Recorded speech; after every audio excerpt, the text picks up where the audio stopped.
السلام علیکم اسٹوڈینٹس، امید ہے آپ سب خیریت سے ہوں گے۔ جیسا کہ آپ جانتے ہیں کہ ہم اپنی پچھلی ویڈیوز میں اعراب اور اعراب کی مختلف اقسام کا مطالعہ کر رہے تھے۔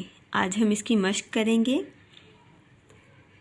درست اعراب کی مدد سے خالی جگہ پر کریں۔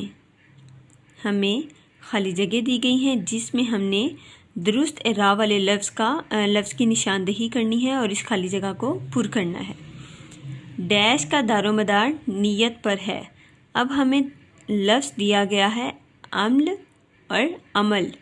ہم نے ان دونوں میں سے درست جواب کی نشاندہی کرنی ہے اور اس کو خالی جگہ میں لکھنا ہے۔ تو صحیح جواب ہے عمل، یعنی عمل کا دار و مدار نیت پر ہے۔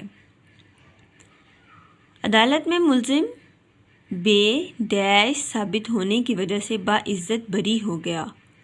قصور قصور، تو صحیح لفظ ہے، صحیح اعراب والا لفظ ہے قصور، یعنی کاف کے اوپر پیش، صاد کے اوپر پیش اور رے ساکن۔ قصور، عدالت میں ملزم بے قصور ثابت ہونے کی وجہ سے باعزت بری ہو گیا۔ میں ڈیش 10 میل پیدل چلا ہوں۔ تقریباً تقاریباً، پہلا لفظ اس میں کاف ساکن ہے اور دوسرے لفظ میں کاف کے اوپر زبر کی علامت ہے، تو ہم نے صحیح تلفظ کا انتخاب کرنا ہے۔ تو صحیح لفظ ہے تقریباً۔ میں تقریباً 10 میل پیدل چلا ہوں۔ ہمیں اپنی پڑھائی پر ڈیش دینی چاہیے۔ اب یہ جو ہمیں آپشنز دی گئی ہیں یہ دونوں غلط ہیں، تواجی اور تواجہ، تو یہ دونوں غلط ہیں۔ کتاب میں یہ غلطی دی گئی ہے۔ صحیح تلفظ ہے توجہ، یعنی جیم کے اوپر پیش اور شد کی علامت آئے گی۔ ہمیں جو دونوں جواب دیے گئے ہیں یہ دونوں غلط ہیں۔ جیم کے نیچے زیر اور اوپر زبر کی علامت نہیں آئے گی، بلکہ اس کے اوپر پیش کی علامت آئے گی اور ساتھ میں ہم شد لگائیں گے۔ شد سے یہ ظاہر ہوگا کہ یہ لفظ 2 بار پڑھا جائے گا، تو لفظ بن جائے گا توجہ۔ ہمیں اپنی پڑھائی پر توجہ دینی چاہیے۔ آگے ہے کائنات کی ڈیش جاننے کے لیے جستجو ضروری ہے۔ حقیقت یا حقاقت، تو صحیح لفظ ہے حقیقت، یعنی کائنات کی حقیقت جاننے کے لیے جستجو ضروری ہے۔ آگے ہے خط کشیدہ الفاظ کے معنی لکھیں۔ ہمیں ان جملوں میں دیے گئے خط کشیدہ الفاظ کے معنی یہاں پر لکھنے ہیں۔ چلتے چلتے میرے پیر درد سے دکھنے لگے۔ پیر، یہ پے کے اوپر زبر کی علامت ہے، تو یہ لفظ بنا پیر۔ پیر اس کا مطلب ہوتا ہے پاؤں یا جسم کا ایک عضو، جسم کا حصہ۔ ہم نے پیر کے دن اسلام آباد جانا ہے۔ اب دیکھیں، پیر پے کے نیچے زیر کی علامت لگا دی تو یہ لفظ بن گیا پیر۔ پے کے اوپر ہم نے زبر کی علامت لگائی تو وہ بن گیا پیر، اور نیچے زیر کی علامت لگا دی تو وہ لفظ بن گیا پیر۔ ہم نے پیر کے دن اسلام آباد جانا ہے۔ پیر کا مطلب ہے ہفتے کا ایک دن۔ آگے ہے صدف کو مضمون نویسی میں ملکہ حاصل ہے۔ ملکہ، میم کے اوپر بھی زبر ہے، کاف کے اوپر بھی لام کے اوپر بھی زبر ہے اور کاف کے اوپر بھی زبر ہے، تو لفظ بن گیا ملکہ، جس کا مطلب ہوتا ہے مہارت، عبور یا دسترس۔ تخت پر خوبصورت ملکہ بیٹھی ہے۔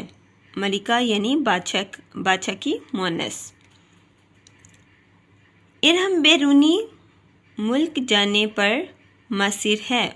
ماصر اس کا مطلب ہے اصرار کرنا یا ضد کرنا، تو ارحم بیرونی ملک جانے پر ضد کر رہا ہے یا بضد ہے۔ آگے ہے لفظ مصر کی سرزمین تیل کی وجہ سے مشہور ہے۔ اب یہاں پر میم کے اوپر زبر تھی، لیکن یہاں پر نیچے جو لفظ ہے یہ میم کے نیچے زیر کی علامت ہے، تو اس کا مطلب ہوتا ہے ایک ملک کا نام۔ آگے ہے اعراب لگا کر درست تلفظ واضح کیجیے، یعنی ہمیں الفاظ دیے گئے ہیں، ہم نے اعراب کی مدد سے ان کے درست تلفظ کو واضح کرنا ہے۔ پہلا لفظ ہے برف. بے کے اوپر زبر، رے اور فے دونوں ساکن ہیں. ان کے اوپر جزم کی علامت آئے گی. ہم نے پڑھا تھا کہ جب کسی لفظ میں ایک یا زیادہ حروف ساکن ہو جائیں تو پہلا لفظ ساکن ہوتا ہے اور دوسرا وقف کہلاتا ہے. تو اس میں رے ساکن ہے اور فے وقف ہے. یہ لفظ ہے برف. پھر ہے احسان. الف کے نیچے زیر، ہے کے اوپر جزم کی علامت، سین کے اوپر زبر کی علامت اور نون ساکن. تو لفظ بن گیا احسان. آگے ہے فرض. فے کے اوپر زبر، رے اور ضاد دونوں ساکن ہیں. ان کے اوپر جزم کی علامت آئے گی. جیسا کہ میں پہلے بتا چکی ہوں کہ جب کسی لفظ میں ایک یا زیادہ حروف ساکن ہو جائیں تو اس میں پہلا لفظ ساکن ہوتا ہے، دوسرا وقف کہلاتا ہے. تو اس میں رے ساکن ہے اور ضاد وقف ہے. تو یہ لفظ ہے فرض. پھر ہے آگے انتظار. الف کے نیچے زیر، نون کے اوپر جزم کی علامت، تے کے نیچے زیر، زویں کے اوپر زبر کی علامت اور رے ساکن. تو لفظ بن گیا انتظار. آگے ہے نامور. نامور، نون کے اوپر زبر، میم کے اوپر جزم کی علامت، کیونکہ میم ساکن ہے. نام میم ساکن ہے تو اس کے اوپر ہم جزم کی علامت لگائیں گے. واو کے اوپر زبر اور رے ساکن. تو لفظ بن گیا نامور. جی اسٹوڈینٹس، یہ تھا ہمارا آج کا کام. آپ نے اس کو اپنی کتابوں پر حل کرنا ہے، اس کا مطالعہ کرنا ہے، پڑھنا ہے اور یاد کرنا ہے. اگلے سبق تک کے لیے اللہ حافظ.